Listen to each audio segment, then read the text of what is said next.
Querido povo de Deus, querida comunidade, a igreja celebra hoje o quinto domingo do tempo comum. A liturgia da palavra desse dia se utiliza de duas imagens que mostram qual deve ser o sentido da vida do cristão. No Evangelho de Mateus, capítulo 5, conforme proposto para este dia, Jesus vai dizer que o sentido da nossa vida deve estar ligado a ser sal e luz. Nos diz Jesus: Vós sois o sal da terra. Depois, mais à frente, também nos afirma o próprio Jesus: Vós sois a luz do mundo. Para entendermos bem a liturgia da palavra desse domingo, precisamos entender o que Jesus quer nos dizer com essas duas afirmações. Começaremos a nossa reflexão de trás para frente. Jesus nos diz que somos a luz do mundo.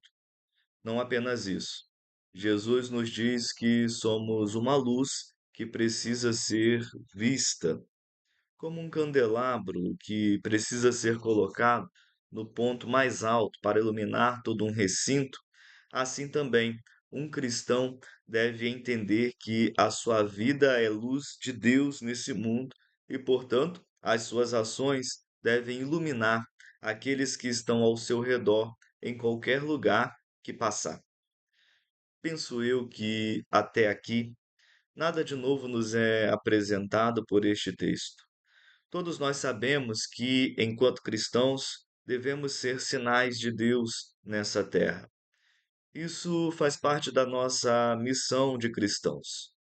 Contudo, se estivermos bem atentos a esse texto, vamos perceber que as indicações de Jesus são bastante pertinentes à realidade que vivemos hoje em relação ao cristianismo. Os primeiros questionamentos provocados em nós por essa afirmação de Jesus de que devemos ser luz giram em torno de como nós estamos conduzindo a nossa vida.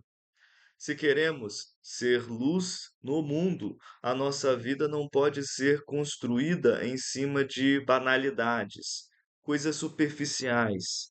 Em muitos momentos, nós nos afundamos em práticas que não são bom exemplo para ninguém. Quanta coisa na nossa vida que fazemos e temos vergonha de dizer em voz alta que fizemos. Certamente, quando não amadurecemos em nossa caminhada e a nossa vida permanece afundada nessas práticas, não teremos condições de iluminar ninguém nessa vida.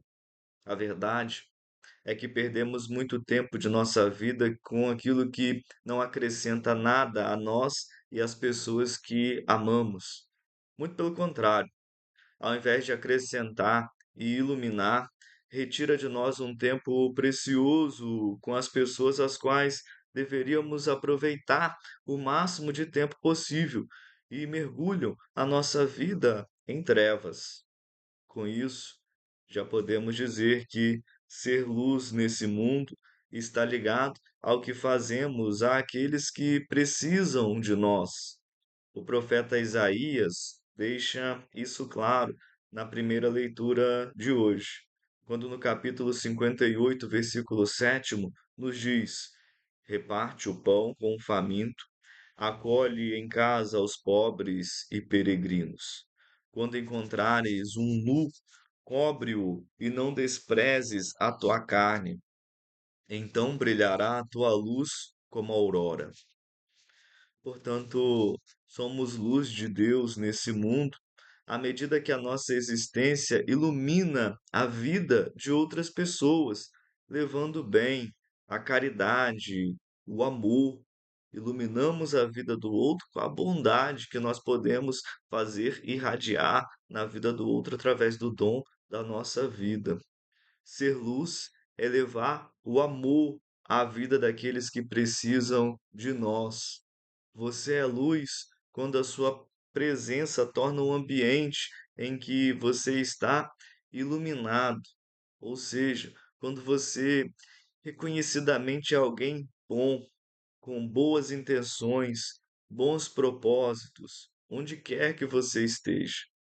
Olha para o outro querendo sempre o melhor para o outro. Acolhe o outro sempre com a intenção de ajudar o outro. Isso é ser luz. É nesse sentido que Jesus diz que nós somos luz do mundo. Porém, temos que estar atentos ao versículo 16 desse evangelho. Nos diz Jesus: também brilha a vossa luz diante dos homens, para que vejam as vossas boas obras e louvem o vosso Pai que está nos céus. Ser luz do mundo não significa ter visibilidade pelo cumprimento da nossa missão, do ponto de vista pessoal, individual. Nós queremos iluminar o mundo com a luz de Deus, não com uma luz nossa. Às vezes, nós queremos muito reconhecimento pelas coisas que fazemos.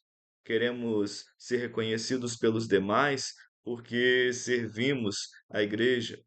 Queremos que o nosso nome seja anunciado aos quatro cantos por aquilo que fazemos. O Evangelho nos mostra que ser luz do mundo, segundo Jesus, é saber renunciar a qualquer tipo de reconhecimento humano por tudo aquilo que fazemos e dar créditos sempre à glória de Deus. Sempre o nome de Deus deve ser glorificado em tudo aquilo que fazemos, não nós. O Evangelho também nos diz que somos sal da terra. O sal, no tempo de Jesus, possuía três funções principais: a função de temperar os alimentos para que o gosto deles fosse palatável, também possuía a função de conservação dos alimentos. Naquela época não existia mesmo a tecnologia que hoje. Portanto, uma forma de se conservar os alimentos era através do sal. E por fim, tinha a função de manter o calor nos fornos daquela época. Era um item valorizado, a ponto de algumas pessoas receberem sal em troca do seu serviço.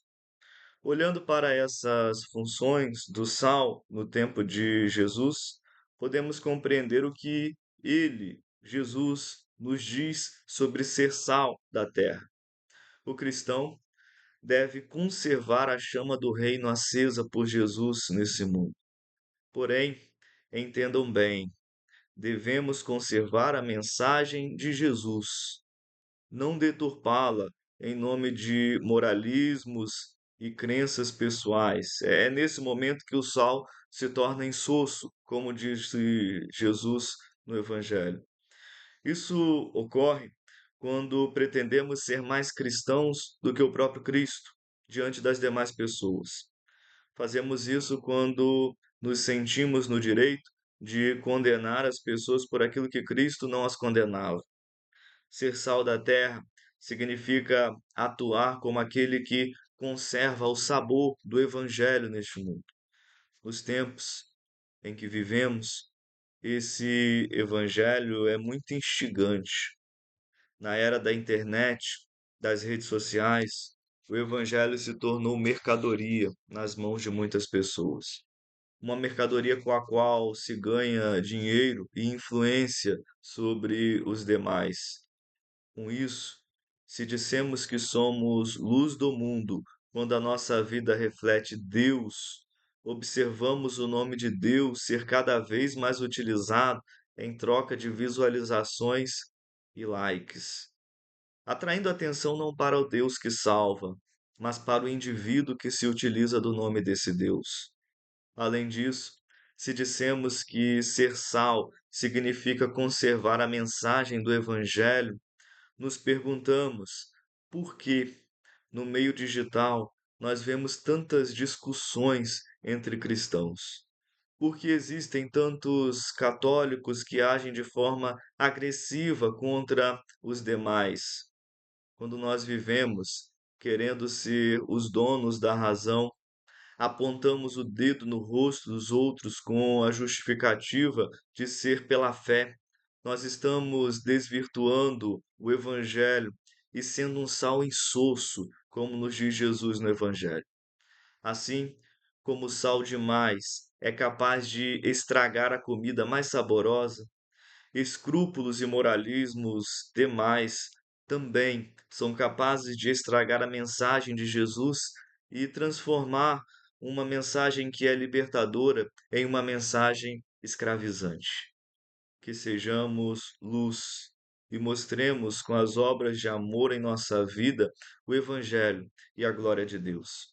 Que sejamos sal e conservemos o tempero do amor propagado por Jesus através de sua mensagem e de sua vida.